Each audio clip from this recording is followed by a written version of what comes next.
The city at that hour belongs to the people who have no choice. Delivery drivers, nurses coming off night shift, street cleaners who move through the dark without ceremony, doing the work nobody else wants to see done. I'm one of them. 5 days a week, I'm out here before the sky decides what color it wants to be, unloading buckets of flowers from the back of my van while the rest of the street sleeps. I like it, actually. The quiet, the way the air smells different at 4 a.m, cooler, cleaner, before the city burns through it.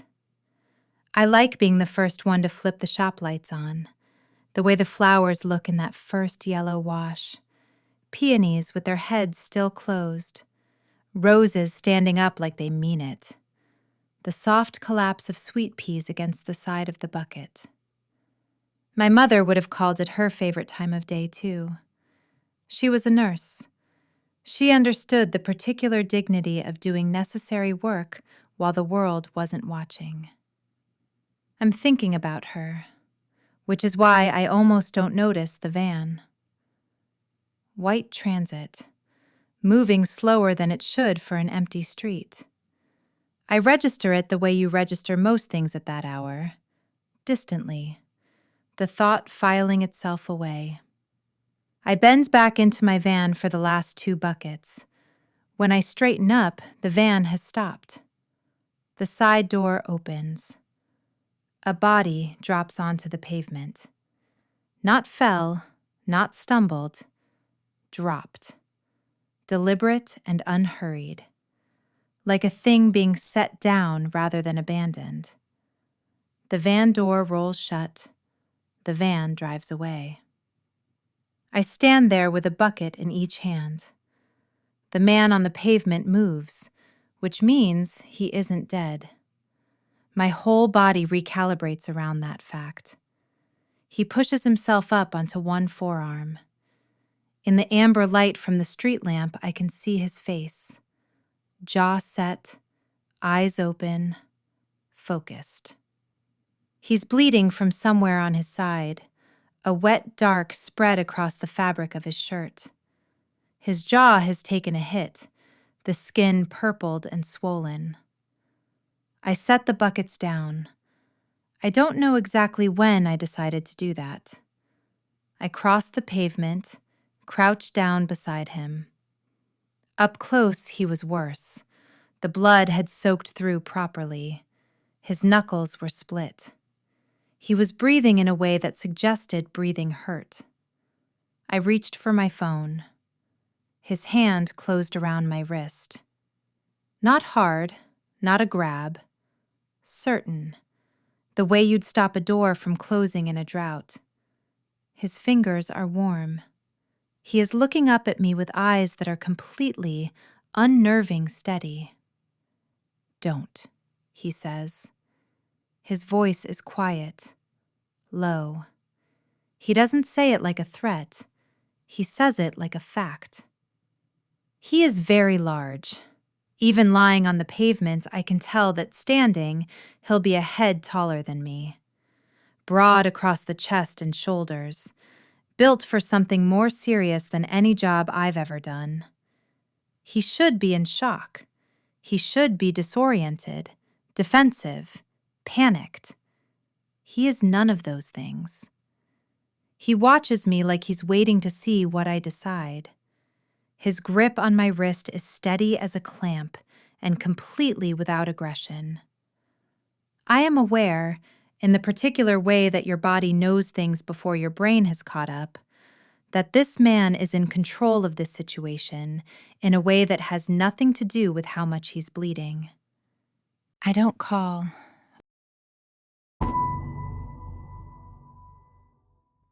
My mother's medical kit lives in a cabinet under the counter in the back room. I've kept it stocked since she died. It felt like the right thing to do, maintaining something she cared about, keeping it ready for a need that hadn't come yet.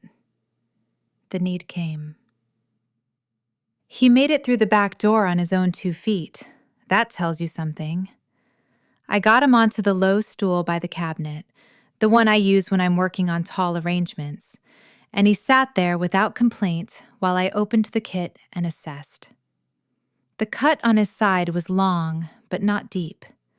It had bled a lot. His ribs, when I pressed carefully around the wound, produced a sharp intake of breath, a jaw that went tight as stone. But no grating, bruised, not broken through. His face had taken multiple impacts. His knuckles were split open across 3 fingers on his right hand, 2 on his left. This was not one fight. This was several. "Your name," I said. I wasn't asking gently. I was pressing gauze against his side with one hand, and I needed to focus. "Kiran," he said. I waited. Nothing else came. "Right," I said. "I'm Lena. This is going to sting." It did. He didn't make a sound. I worked efficiently. My mother always said that panic was the enemy of usefulness, that the most helpful thing you could do in any crisis was to slow your hands down and think clearly. I thought clearly. I cleaned the wound, closed it with steri strips, wrapped his ribs, cleaned the cuts on his hands without being asked. He watched me work. Not nervously, with a kind of attention that felt almost evaluative, like he was noting something he hadn't expected. At some point, I had to get to the wound properly.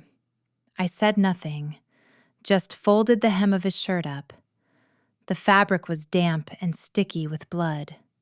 He was, I noticed before I'd decided not to notice, built in a way that had nothing to do with the gym and everything to do with a life lived in the body. I looked at the wound. That was the job. "You've done this before," he said. My mother was a nurse. I helped her. I pressed tape over the last piece of gauze. "You're in better shape than you should be." He said nothing. "How many of them were there?" Silence. I looked up. He was watching me with those steady, dark eyes, the line of his jaw still tight, a bruise deepening along his cheekbone. He didn't look like he was refusing to answer. He looked like the question didn't have a simple answer, and he'd decided not to offer a complicated one. "You're not afraid?" he said. "Helping a stranger in the dark? Alone with me? I could be dangerous. Are you planning to hurt me?" A pause. "No." "Then you're just a man who's very badly beaten and currently losing an argument with my first aid kit." I set the scissors down deliberately. I'm the one with the scissors. The corner of his mouth moved, not quite a smile, something smaller, arriving against his will. "Where do you live?" I asked. "I can't go there tonight." "Is there someone I can call?" "No." I sat back on my heels and looked at him. He looked back at me. The shop was quiet around us, the smell of cut stems and cold water, the faint tick of the cooler unit. "Can you get me to Brickfield?" he asked. "The edge of it, 2 kilometers east." It was 5:30 in the morning. I had a shop to open. The morning deliveries wouldn't sort themselves. A person matters more than a business. "Yes," I said. I drove him. He directed me to a corner with a laundromat and a shuttered-off license. When I pulled up, he sat for a moment in the passenger seat without speaking. Then he got out. He stood on the curb and looked at the street, all of it in one slow sweep. The way you'd check a room you'd just entered. Then he turned back to the window. "You shouldn't have done that," he said. A pause that stretched just long enough to mean something. "Thank you." He walked. He didn't look back. His gait was even, unhurried. The slight favoring of his left side, the only sign that he was managing pain with every step. I sat at the curb and watched him turn the corner. Then I drove back to open the shop.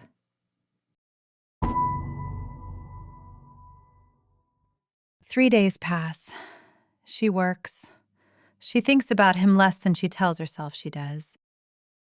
He walked in on the third day. I was restocking the front display, early tulips, which had come in slightly too early and were already listing to one side. Optimistic and ill-timed. I heard the door, looked up. There he was. He was wearing different clothes. He looked less like a man who'd been deposited on a pavement at 4 a.m, and more like a man who simply occupied a large amount of space in a room without apologizing for it. His jaw still had the ghost of the bruising, faded to yellow at the edges. He moved carefully, not limping, but deliberate. "Morning," I said. He looked at the display for a moment. "I'll take those," he said. He pointed at the seasonal bucket on the left, then at the spray roses, then at the white freesias on the shelf behind me, then at the lisianthus, the gerberas, the peonies that weren't quite open yet. "All of them?" I said. "Yes." "Are these for a particular occasion?" He thought about it for a moment. "Old ladies," he said. I looked at him. He looked at me. He wasn't being funny, exactly. He said it the way you'd say, Tuesday, or rain. He paid. He left with an armful of flowers that had no particular system to them, and I watched him go through the window without quite meaning to. The park around the corner takes about a minute to reach on foot. I had deliveries to sort, the till to balance from yesterday. Absolutely no reason to walk around the corner with a tray of seedlings I was planning to pot near the south wall, which is what I did a few minutes later. He was already sitting on a bench with the woman in the blue coat when I came around the corner. The other women had settled back in their usual spots, flowers in their laps. He'd already made his rounds. I'd caught the end of it. I turned to go back in. My foot caught the pot. I grabbed for it, caught it, nearly overbalanced, caught myself on the step, and stood there for a moment, clutching a pot of wallflower seedlings to my chest, breathing through my nose, telling myself very firmly that no one had seen that. I looked up. He was watching me from across the park, completely still. His body was angled toward the woman in the blue coat, unhurried, but his eyes had found me. The way he listened to her without needing to look at her, the way his attention had simply arrived at me, like a compass finding north without being asked. He looked back at the woman in the blue coat. I went inside. I was very busy with the invoice folder for the next several minutes. I had no particular feelings about anything that had just occurred. My face was warm because the back room was warm. The boiler had been running. He came back in half an hour later, went to the small coffee bar at the side of the counter. I made him a black coffee. He came to stand at the end of the counter with it. "Your foot all right?" he said. I felt a flush move up my neck. "Yes, happens all the time." "Have you considered moving the pot somewhere safer?" "There's no safe place for them here." I said it without thinking, and then heard it and laughed a little at myself. He looked at me. almost a smile. Dangerous place. I'll keep that in mind. He drank the coffee looking at the flower buckets. Halfway through, his phone buzzed in his pocket. He glanced at it, 1 second, no more, and silenced it without reading it, without changing anything about his expression, without putting it on the counter. He put it back in his pocket and drank his coffee. I had been watching the buckets, too. When he'd finished, he set the cup down and left. His cup was still on the counter. There was a small chip on the rim I'd never noticed on any other cup. I must have handed him that one without looking. I thought about the phone, too. Not what it was, just that he'd known without reading it, and that not reading it had been a decision. 2 days later. The sound came first, a low rumble, the kind that comes from a machine with too much engine for the road it's traveling. I looked up from the counter to see a motorcycle pulling up outside. Black, bike and helmet both. The rider in full gear, unhurried. I thought, before I knew who it was, and I'm slightly embarrassed to admit this, but we're being honest, something like, "That's annoyingly attractive." The easy way he swung off the bike, the way he pulled the helmet off, and it was him. He shook out from the helmet, ran a hand over his hair, looked at the shop window the way he always looked at things, a quick full sweep, nothing missed.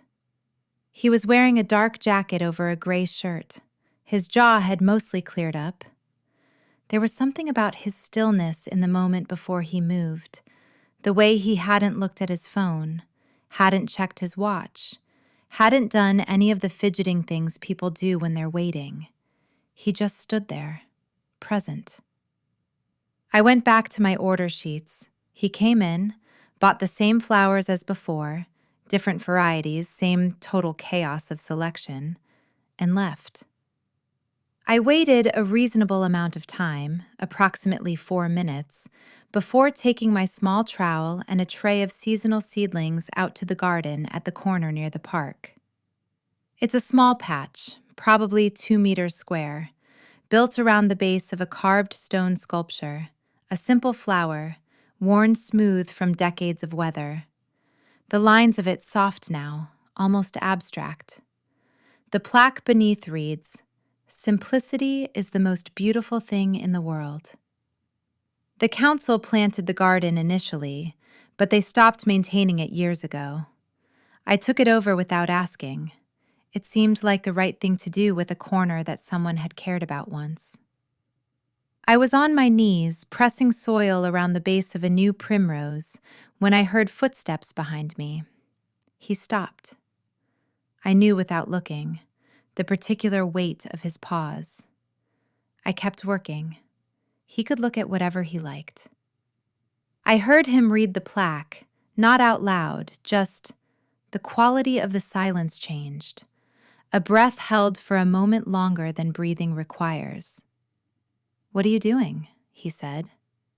"Isn't it obvious?" "Why bother? This park is falling apart." I pressed the soil flat around the primrose. Maybe. I believe in leading by example. Someone has to be the first one who thinks something is worth it. A beat. "I think you might be influencing me." His voice was dry, quieter than usual. "But I'll be strong." A pause, like a concession he was making to himself rather than to me. "Not today." He said it and then he walked on. I kept my eyes on the primrose for a moment. Then I kept working. He came at closing time. I was cashing out the drawer, half my attention on my phone, negotiating a delivery delay with a supplier, when the door opened. I looked up. He was already inside, standing in front of the counter, in that way he had of appearing in a room as if he'd always been there. "Saturday," he said. I finished my text, set the phone down. I'm sorry? Saturday. Are you free? It wasn't a question. It wasn't exactly a statement either. It landed somewhere in between, in the register of things being established rather than asked. Is this a thank you? I said. Yes. You don't owe me anything. I know. A pause, brief and deliberate. Saturday. I looked at him. His eyes held mine a beat longer than the conversation required. There was something underneath the neutrality, a quality of having already decided, of this being a formality he was willing to observe but hadn't needed. His certainty didn't leave much room to fight the invitation, not because he was pressuring me, because it operated like gravity. Something in my stomach did something I didn't comment on. Where? I said. Somewhere. I laughed. He didn't, but the corner of his mouth moved, fractionally. I don't know your last name, I said. No, he agreed. I closed the drawer. Saturday, I said. He left. I stood behind the counter in the empty shop with the light still on and thought about the fact that I had just agreed to go somewhere with a man whose full name I didn't know, who had arrived on my pavement bleeding at 4 a.m. and had never explained why. That was the most alarming part. I was not alarmed. Saturday morning. She's thought about what to wear less than she'd like, and more than she'll admit. He arrived at the shop at 11, on the motorcycle. I came out of the front door and he was already off the bike, helmet off, one hand on the handlebar, watching me come down the step. He was in the same dark jacket, dark jeans. He looked, I want to say unbothered, because that's what his expression suggested. But there was a quality to the way he was watching me that was the opposite of unbothered. It was the quality of someone paying close attention to something they care about the outcome of. He handed me the spare helmet. I've never been on a motorbike, I said. He considered this without making anything of it. He reached over and adjusted my grip on the helmet before I'd put it on, turned my hands correctly, the way you'd show someone the right way to hold something heavy. A practical gesture. The first deliberate contact of the day. You'll hold on, he said. I held on. The first thing I noticed was the warmth of him. I'd wrapped my arms around him before I'd thought about it. Instinct, self-preservation. And he was solid underneath the jacket, warm through the fabric. And when the bike moved, I tightened my grip and he didn't react. He just rode, smooth and even, completely unhurried. There was nothing reckless about it. He chose lanes the way he moved through rooms, reading everything ahead, already knowing where he was going before he needed to be there. I relaxed somewhere in the 2nd kilometer. We stopped at a red light somewhere in the 3rd. The engine idled. His hand came off the handlebar briefly and covered both of mine where they rested against his jacket. Not gripping, not repositioning, just present. Checking, maybe. Warm. He said nothing. The light changed and he rode on. I noticed every part of it. I kept my breathing steady and said nothing either. The amusement park was on the riverside of the city, the kind of place that looks tatty in photographs and completely charming in person. He paid at the gate without discussion. I noted it, didn't argue, filed it away. And then he walked through it the way he walked through everywhere. I noticed this time that it wasn't paranoia. It was more like the way a musician hears a room, the way a chef tastes. something so integrated with how he moved through the world that it wasn't vigilance anymore. It was just attention. You do that everywhere, I said. Do what? Look at everything at once? The exits, the crowd? A beat. Old habit. Military? I said. He considered it. Some of it, a long time ago. And the rest? A slight smile. For more details, you'll need special clearance. To what? He looked at me. Working on it. I filed it. He was catastrophically good at the shooting gallery. 3 shots, 3 hits, immediate. No theatrics, no pause. The teenager running the booth handed over the giant stuffed bear with the expression of someone who'd been defeated by an expert and knew it. Kiran handed me the bear without breaking stride. It was enormous. I carried it through the park for 20 minutes, feeling faintly absurd and completely entertained. We were walking between the shooting gallery and the Ferris wheel when a firecracker went off from somewhere in the crowd. Close, sharp, no warning. The kind of sound that arrives before you've understood it. He moved before I processed the noise. That was the thing. My brain was still sorting the sound. Was that a crack? Was that a bang? Where was it? And he had already acted. One smooth, continuous motion.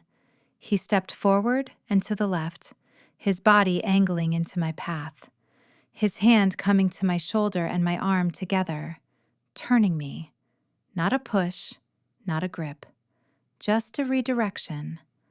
The weight of him creating the new direction. His shoulder was between me and the source. For a moment, I was entirely inside the width of him.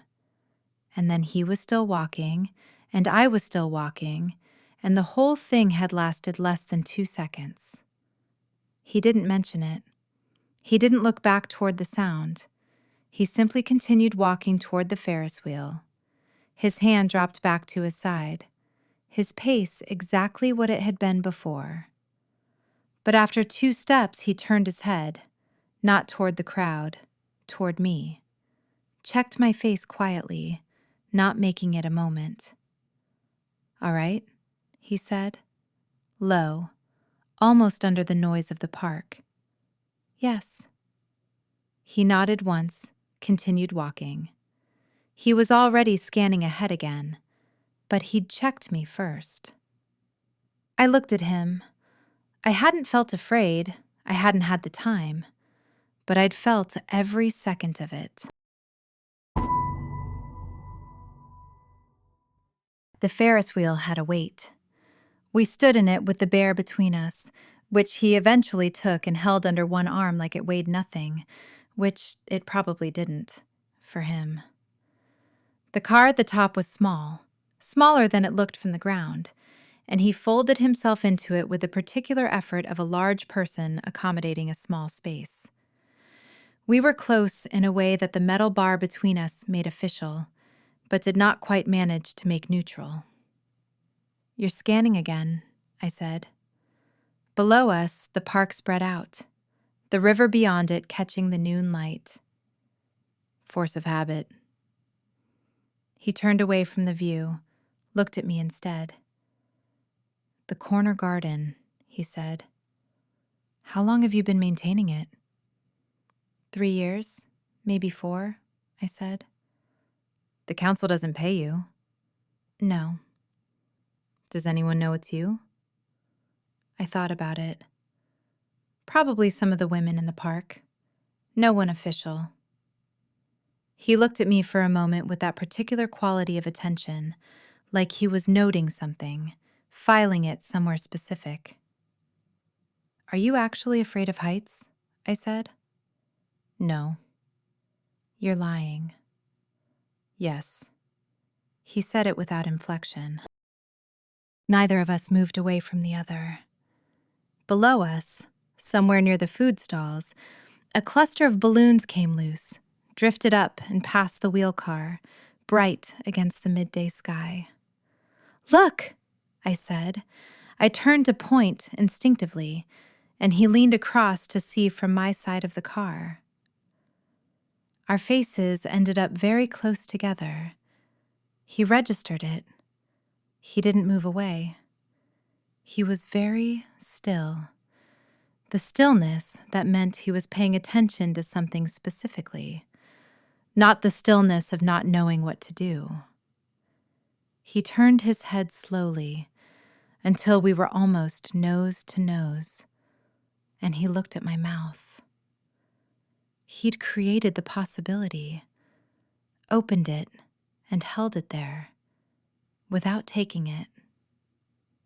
I leaned in. My hand found his jaw first, the line of it, warm and sharp under my fingers. I stayed there for a moment, close enough that I could feel the warmth coming off him, close enough that when he exhaled, I felt it. Then my hand slid to his neck, strong. The kind of strength that was just there, part of him, not performed. Tendons and warmth and the slow, certain beat of his pulse under my fingertips. Slow, measured, nothing like mine. I kissed him, careful at first, just the press of it, my mouth against his, learning the shape of it. He was still for one breath, the particular stillness that meant he was paying full attention. And then he wasn't still at all. He kissed me back with that quality of focus he brought to everything, unhurried, certain, like this was something he intended to do properly. His hand came to the side of my face, the angle deliberate, tilting me toward him. His other hand found my waist, not pulling, just there, deciding. His lips were warm, softer than I expected from a man like him, and he knew what he was doing. There was nothing uncertain about it, nothing tentative. He kissed me the way he moved through a room, like he'd already read it and knew exactly where he was going. I felt the heat of him through his jacket. My hand slid from his neck to his chest, his heartbeat under my palm, slow, steady, maddeningly so, as if this was not extraordinary, as if he did this every day. He did not do this every day, I knew that.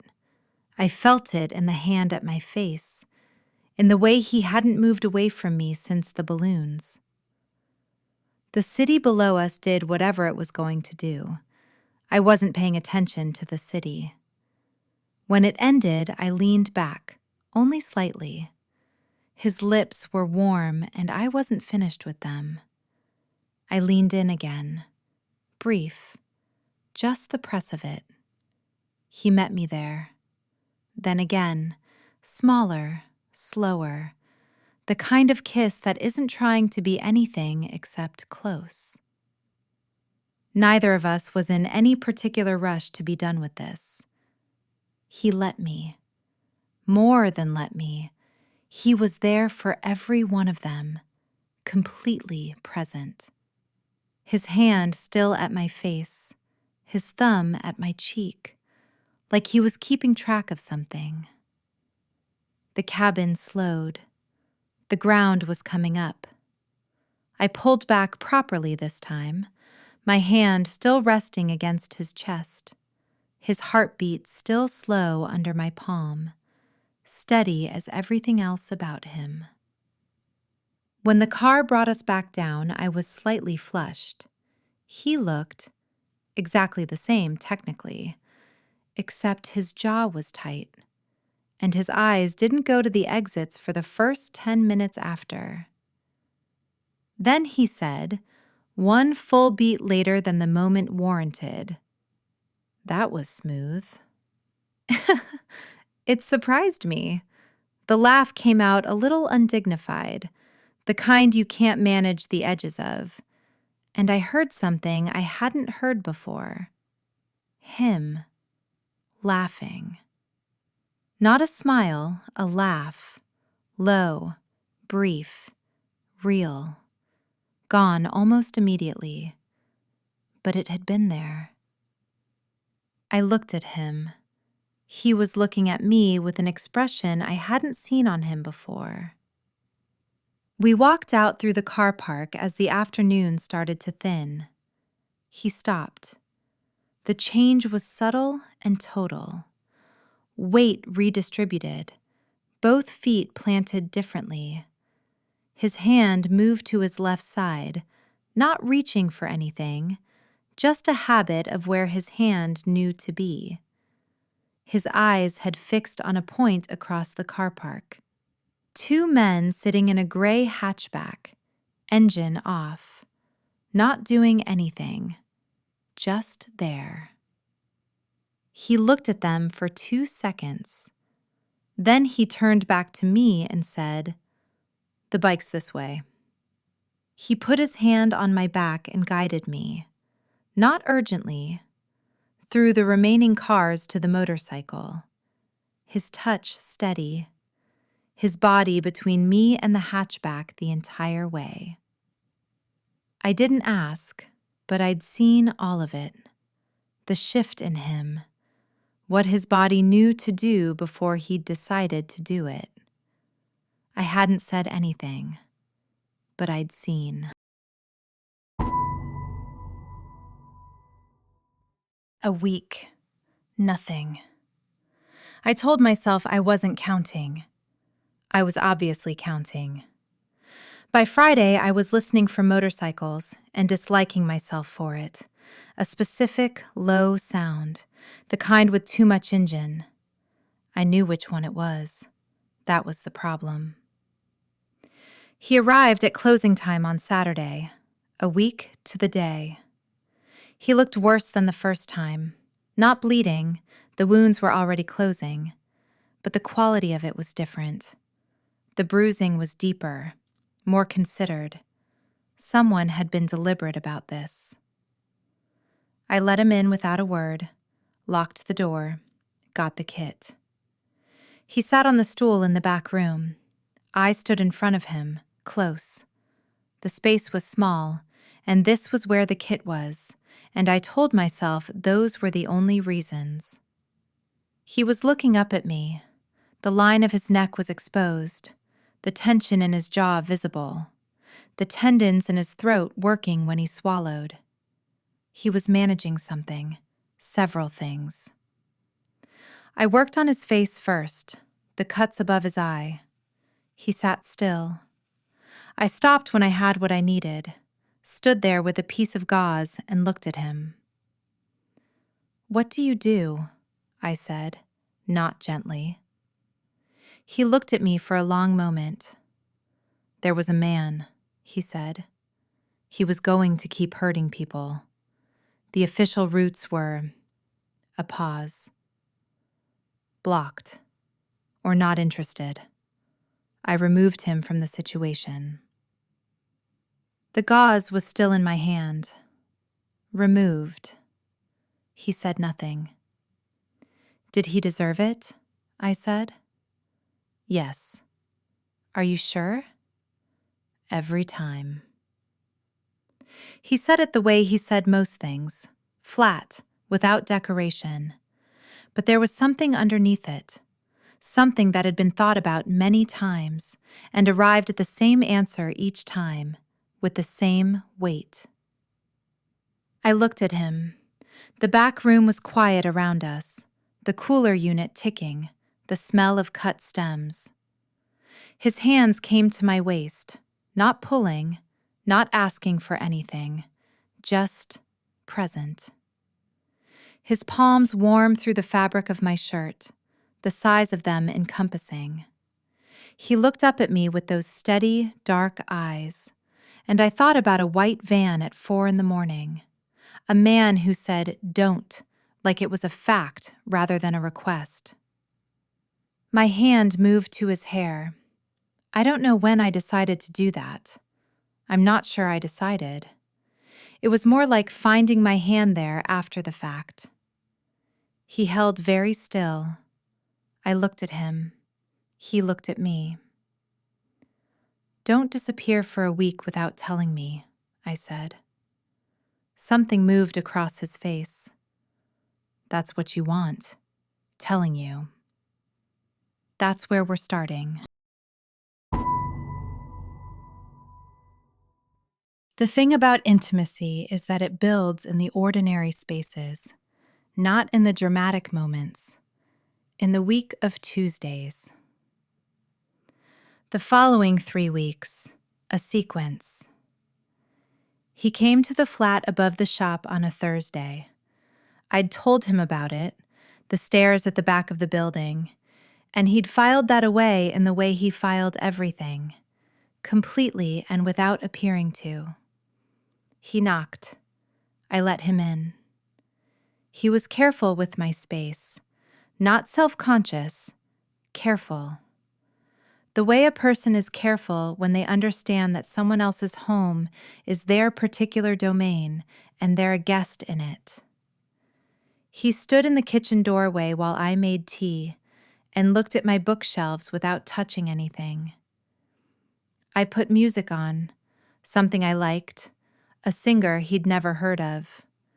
The kind of voice that makes you feel like you're being told a secret. "Who is this?" he said. "You don't know her." Obviously. The dry flatness of it.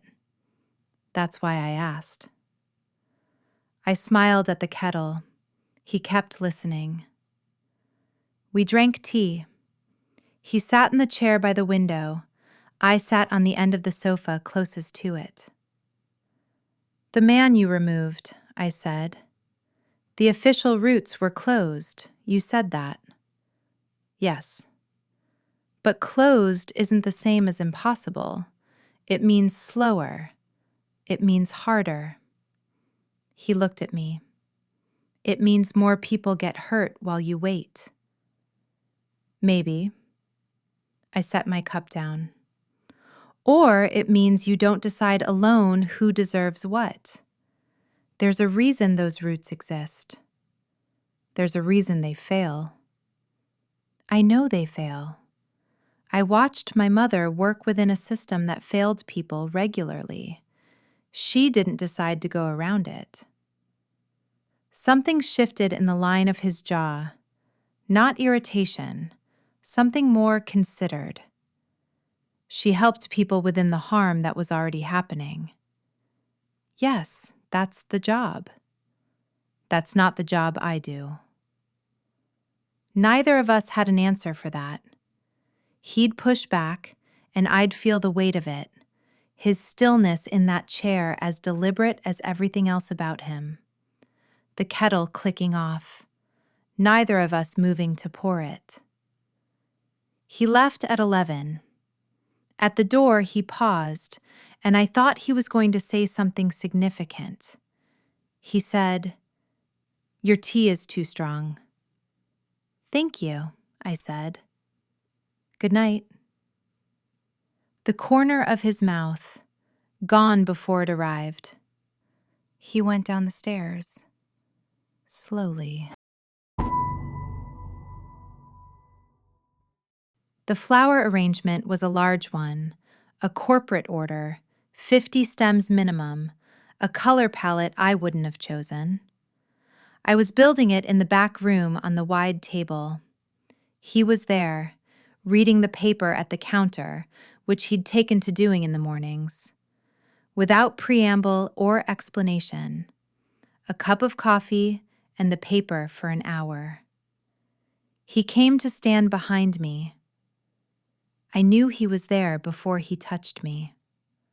The warmth of him, the particular displacement of air that comes with his size. He stepped close and wrapped his arms around me from behind, his chin somewhere above my head, his hands resting over mine on the table, not stopping me, watching. I was aware, precisely aware, of how small I felt inside his arms. Not diminished, held. It's a different thing. I kept working. He watched over my shoulder. "You have a favorite," he said. "I don't."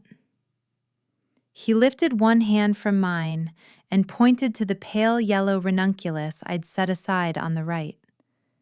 "You touch that one first, every time." I hadn't known I was doing that. "Stop doing that." He almost smiled. I felt it rather than saw it, the slight change in his breath against my hair. He put his hand back down. We stood there for a moment longer than was strictly necessary for flower arrangement purposes. The park later that week. I was doing my regular maintenance on the garden at the sculpture's base when the woman in the blue coat stopped beside me. "You know him," she said. Not a question. I looked up. He was across the park, sitting beside another woman on a bench, listening. "A bit," I said. "He comes every week," she said. "Has done for 2 years." She said it matter-of-factly, without whispering. "Since my husband died. He never misses, even when—" She paused. "Even when he looks like he's had a difficult week." I looked at him. He was looking at the pigeons. "He told me about your husband," I said, though I didn't know that for certain. She smiled. "He doesn't say much. He just comes." 3 weeks of this. Accumulation. The particular weight of ordinary things becoming specific to 2 people. Day 15, 11 in the morning. He came in the way some men come into a room, as if the room had been waiting for them. Well-dressed, unhurried, a suit the precise color of ash.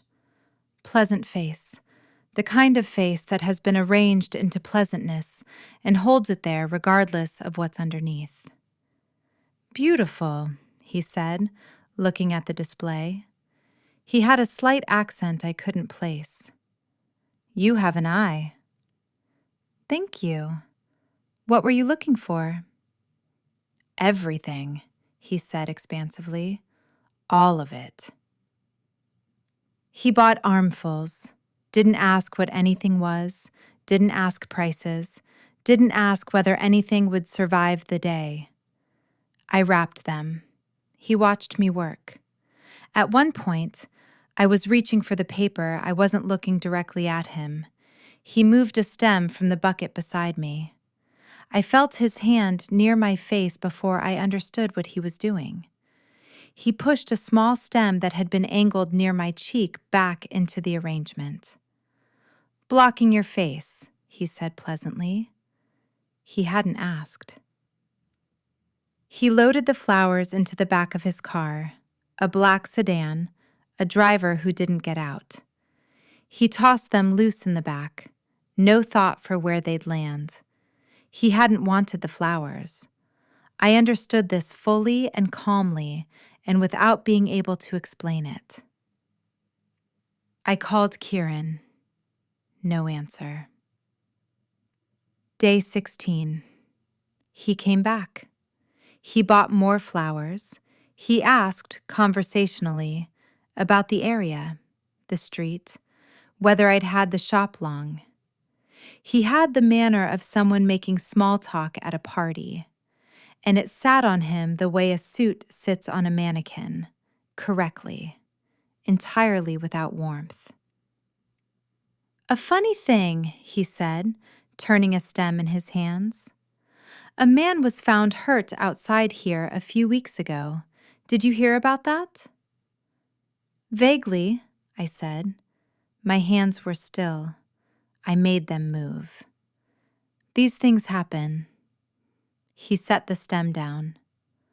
I wonder sometimes, someone like that, someone who's made a particular kind of enemy, what would hurt them most, do you think? 2 men entered the shop through the front door. They positioned themselves at the sides, near the display shelves, not browsing. I looked at the man in the gray suit. He smiled, still pleasant.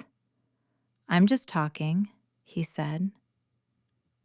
I said, "Let me get the card reader from the back."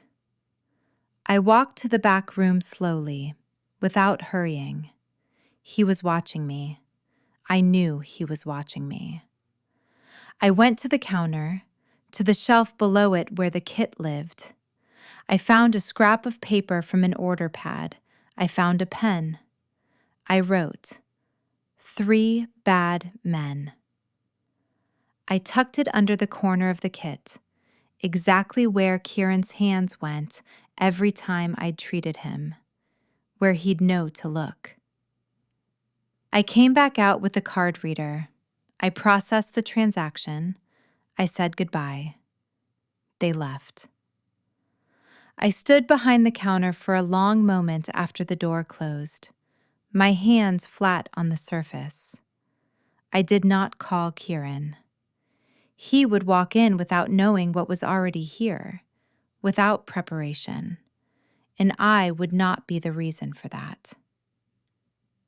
Day 17. I arrived to open at 5 in the morning.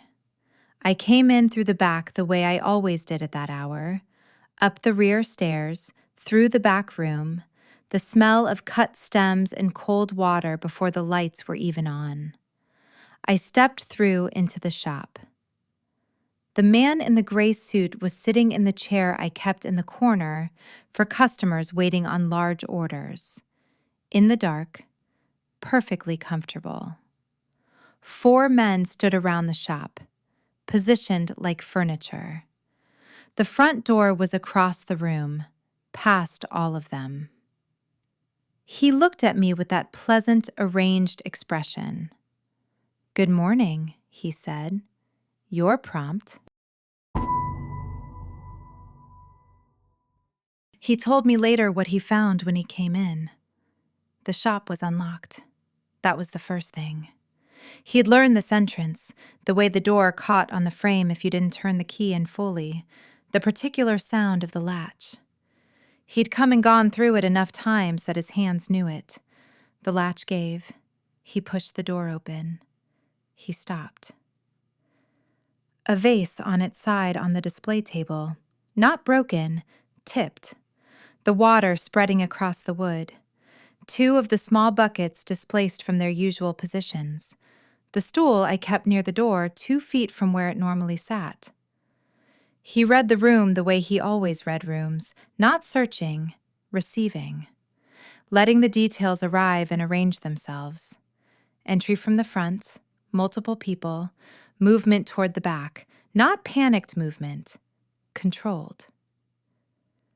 He crossed to the counter, the shelf below. His hands went to the kit by instinct. And under the corner, he found the paper. 3 bad men. 3 was an undercount. He knew who used that number. He knew where they operated. He was already moving. The city, midday. He knows the territory and the habits and the particular preferences of the man who never raises his voice.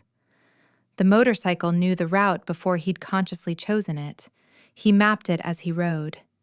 The boss's holdings in the East District, the bar on Crane Street, the storage facility near the canal, the warehouse that appeared on no official register. He moved through the city precisely. Not fast in a way that drew attention, fast in the way that covered ground without waste. Every red light was a recalibration, every junction an update to the pattern. The boss liked warehouses, space to operate, noise absorbed by industrial neighbors, access to the canal if things needed to go quietly into water. The one on the east side of the night district was his preference for situations that required a specific kind of quiet. 2 men at the entrance, 1 at the side door. Kiran came in from the roof. The 2 at the entrance didn't signal before they couldn't signal. He worked quickly and without noise, the kind of efficiency that isn't aggressive but is the opposite of gentle. The man at the side door he dealt with differently. Took him by the collar, asked a single question, let him go when he had the answer he needed. She was inside, unharmed. There was a window at the rear. He looked through it for a long time, reading the room below. The boss. 4 men with bats and the particular stance of men who'd use them. Lena on a chair, hands behind her. She was calm. She was working the knot. He could see that she was working the knot. He knew it was a trap. He went in anyway. The window came in cleanly. He was through it before the glass had finished falling. 4 men. He assessed and moved at the same time. The one nearest the window first, leverage and position. The man sat down hard against the shelving. The second came with a bat. Kiran moved inside the swing, let the bat pass close enough to feel the air move, and dealt with him at close range. The third was different. He was faster than the first 2, quieter about it, and he didn't come with a bat. He came with something short and sharp. He found the gap between Kiran's arm and his ribs before Kiran had fully read him. The sound Kiran made was short, a single grunt, low and involuntary, the kind that means something real has happened. He stepped back. 1 step. His hand went to his side. I watched his face from across the room. He was still in it, eyes focused, weight adjusted, but he was slower, visibly slower. The third man knew it too. The fourth came in while Kiran was managing the third. A bat swung hard. Kiran got his arm up, but not fully. The blow caught him across the shoulder and the side of his head. He went sideways, caught himself on the shelving. Another hit across his back, and another. He was still on his feet, but his movements had gone slightly behind his intentions. That particular disconnection, I recognized it from the pavement at 4 a.m, the way a body operates past its limit on will alone. 2 more men came in from the side entrance. They took him from both sides, arms, collar, weight, and walked him forward to where the boss was standing. Kiran didn't fight it. I didn't know yet if that was strategy or if he didn't have the capacity. His head was down. His breathing was audible from where I was standing. The boss looked at him the way he looked at everything, pleasantly, without warmth. "You think you'll have a normal life," the boss said, "after crossing me? You think you're some kind of hero, looking for good deeds?" He stepped closer to Kiran, close enough that he was speaking almost quietly. "You are nothing. You are a piece of rubbish that I will step on like a beetle. No one will notice you're missing. No one will ask." He paused. "And I'll do that. I will. But only after your girl is lying in front of you without that pretty face of hers." I felt the fear arrive in my chest like something physical, like a hand closing. "I'll make it slow," he said. "She'll beg me to finish it, but I won't let her." He looked at Kiran.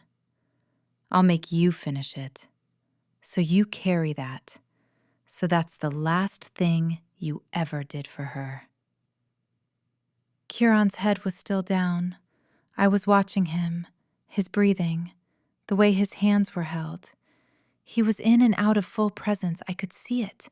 The slight lag between stimulus and response, the heaviness at his shoulders. He looked like a man at the edge of something. The boss stopped speaking. The room was quiet. Kiran lifted his head. "All of that," he said, "should make me angry." His voice was even, almost conversational. "It does." A pause. "It also amuses me. Because you know the golden rule, right?" He looked at the boss with complete steadiness. "What you do to others comes back to you. I'm only interested in the second half of that. Just the return." The boss stared at him. Kiran moved. It wasn't the movement of a man at his limit. It was the movement of a man who had been performing his limit, managing the room, waiting for the moment the room stopped managing him. He took the two men holding him before they understood he was moving, used one against the other, and he was in the open space before anyone had recalibrated. He was still hurt. The ribs, the head, those were real. He took hits. He absorbed them differently than a man in full capacity would. More ground given, more recovery needed. But he was moving. The boss stepped back. He watched. He did not join his men. He was not that kind of man. I got my hands free. I'd been working the knot the entire time, through the fight, through the monologue, through the fear that had made my hands shake and then steadied them, because shaking wasn't useful, and my mother had taught me that fear and usefulness were a choice about which one you let drive. I stood. I assessed, rapidly, completely. I had a pen, pocketed from the counter when they grabbed me, automatic, the same way I pocketed my keys. I needed to get it to him. I moved to the nearest table, fast, low. I threw the pen onto the floor in front of Kiran, underhand, rolling it so it didn't arc where a moving body might miss it. The boss laughed. A genuine laugh. A pen. Kiran picked it up without looking, the motion continuous with his turn, and he used it with the precision of a man who had spent considerable time thinking about what ordinary objects could do in a grip like his. Not lethal, targeted. The kind of damage that makes a man make a decision about whether to keep going. Two of the remaining men made a different decision. The boss stopped laughing. He looked at her. 2 seconds. Then he was back in the room. The boss reached into his jacket. The room changed. The two men still standing stopped. The sound of the gun being drawn was small and conclusive in the space. He aimed it at her. "This is simpler," he said, still pleasant. The particular pleasantness of a man who has decided. Kiran moved. He moved before the sentence was fully finished, between her and the gun. The shot fired. The sound of it was enormous in the space. The force of it pushed him into me, not a stumble, a push. The particular physics of something hitting a body with intention. I felt it before I understood it. His weight driving forward into my chest, his hands catching my arms to stop himself from taking me down with him. I looked at his face. In all the time I had known him, the pavement, the back room, the fight, the room full of men, I had never seen him look like this. His eyes shut hard, not a flinch, something deeper. The kind of shutting that means the body is absorbing something it was not designed to absorb. And the mind is the only thing still managing the distance between endurance and collapse. He opened them. I had my arms around him. My hands found his back and found warmth where warmth shouldn't be. Wet. Spreading through the fabric of his shirt, sticky against my palms. "Stay behind me."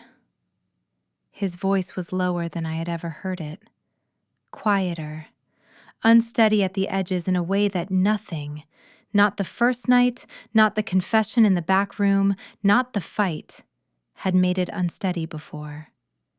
But he said it, and he was still between me and the boss.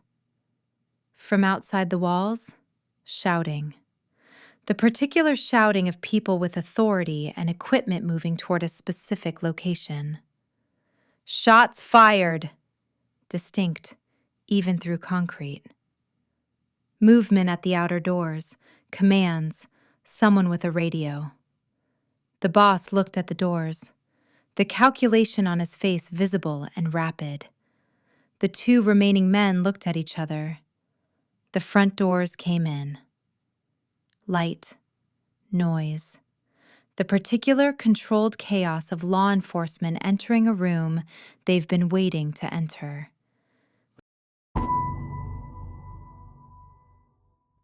The paramedics were with him before I understood the sequence of events well enough to track it. Someone in a vest guided me to a section of the car park behind the yellow tape. Protocol, please. We need the area clear. And I stood there, with my hands in my pockets, watching the light bars turn. His lawyer arrived before the ambulance left. That told me something. The lawyer spoke briefly with one of the officers, showed documentation, spoke again. The officer's expression changed. Not softened exactly, reconfigured. I found out later, in pieces, what the trade had been. Before he'd come in through that window, he'd made a call, a confession, partial, specific. The job he'd told me about in the back room. The man he'd removed from the situation. He'd offered it in exchange for a guaranteed response to the warehouse address. No delay, no chain of command to navigate. He'd confessed, knowing what it would cost. He knew what it would cost before he made the call.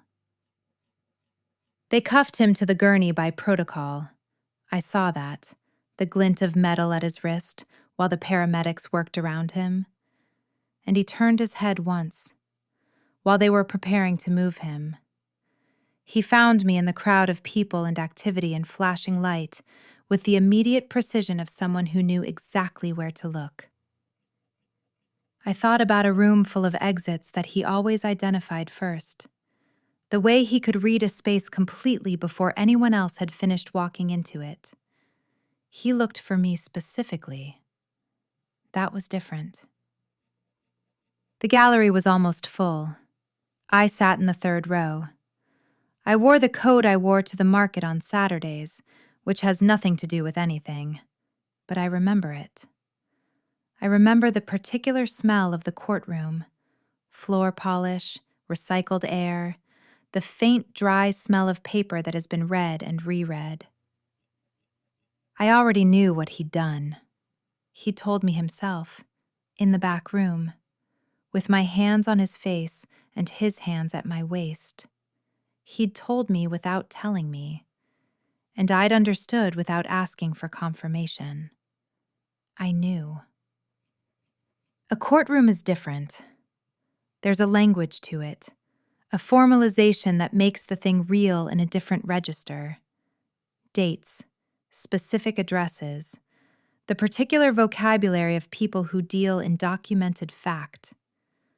I sat in the third row and listened to the documented fact of what he'd done and who the man had been, the man he'd removed, the ongoing harm that had been established and ignored by every official route available. And I thought about a woman in a blue coat sitting on a park bench for 2 years, every week, because someone had decided to show up. His lawyer was precise and controlled. She entered the evidence that existed, and there wasn't much, because he worked clean, he always had, and the evidence of who the man had been, the patterns of harm, the closed investigations. She cast doubt with the efficiency of someone who knew exactly what she had and was using all of it. The jury deliberated for 2 days. They returned a verdict of guilty with mitigating circumstances. The judge sentenced him to 6 months, served as home arrest with conditions. He was not exonerated. The law did not agree with what he'd done. It had considered the circumstances and arrived at a qualified answer. And that qualified answer was what the law had to offer. I didn't want it cleaned up. The gray stays gray. I visited when the conditions allowed, twice a week, sometimes 3 times if the forms were processed in time. We talked, we argued. He made tea that was too strong and said nothing when I pointed this out. I was counting weeks the same way I'd counted days before I knew his name. Week 22 of 26. And then I was upstairs. Monday morning, early enough that the shop wasn't open yet, drinking coffee at the kitchen table. The order sheets for the week laid out in front of me. The knock at the back door was 3 times. Even. His knock. I knew it the same way I knew the sound of my own kettle. I stood up. I looked at the order sheets. I looked at the door. I opened it. He was standing at the top of the back stairs in the early light. He looked like himself, essentially. Slightly thinner, perhaps. Otherwise entirely himself, with his particular solidity and the particular quality of his attention when it was directed at someone. 2 weeks early. Good behavior. His lawyer had told me it was possible, but I hadn't let myself expect it. My eyes went wet before I decided they would. I stepped forward and put my arms around him, which I hadn't planned, and he let me. He stood very still for 1 second, and then his arms came around me and he held on, his hands steady on my back. And I was slightly undignified about the whole thing. I didn't care. When I pulled back, his jaw was tight in the way it went tight when he was managing something. He looked at me. "After living with those guys," he said, dry, arriving 1 full beat after the moment, my list of work expanded. It surprised a laugh out of me. It came out slightly wet, which was embarrassing. And he looked at me the way he looked at me sometimes, like this was the best thing he'd seen in months. Carefully, like it was being filed away somewhere specific. "Come in," I said. "Your tea is still too strong." "It was never too strong," he said. He came in. A week later, early morning, before the street woke up, I was building an arrangement at the back table, the large one, the weekly market order. The light was good, the cooler unit was ticking. I had the music on that he now recognized, the singer he'd filed under, the one with the strong opinions about chord changes, which wasn't how I'd described her, but wasn't wrong. The door opened. His key, I'd given it to him quietly without ceremony the week he came back, because he'd had it in practice for longer than I'd acknowledged, turned the latch in the way it needed turning, the way his hands already knew. He came through to the back room. I didn't look up. He set something on the counter, 1 flower, a pale yellow ranunculus. He'd gone to the market for it, which meant he'd been up before me, which was very early, and he'd bought 1 flower. He put it on the corner of the counter and stepped back, and stood there with his hands in his pockets. I looked at the flower. I looked at him. "You're early," I said. "You said you open early." A beat. I took that as a challenge.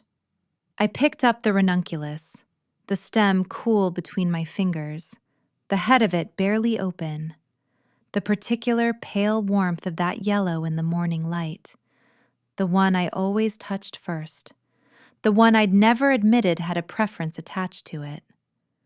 I crossed to the counter and set it in the small glass vase I kept there, the one I'd never put anything specific in before, just whatever was left over. I put the ranunculus in it, alone, in the spot where I'd see it every time I looked up from the table. He watched me do it. When I turned back, he was looking at me the way he had looked at me in that warehouse, that 2-second look in the middle of everything, the one that had said, "I see you. I know exactly where you are." That look, but without the chaos around it, just the look, in the early morning light, in my shop, with the cooler ticking and the music on low, certain, unhurried, like this was exactly where he had decided to be, and the deciding had happened long before today. She felt the shot go through him while his body was pushed to her. Is that what it feels like? To be someone's first thought?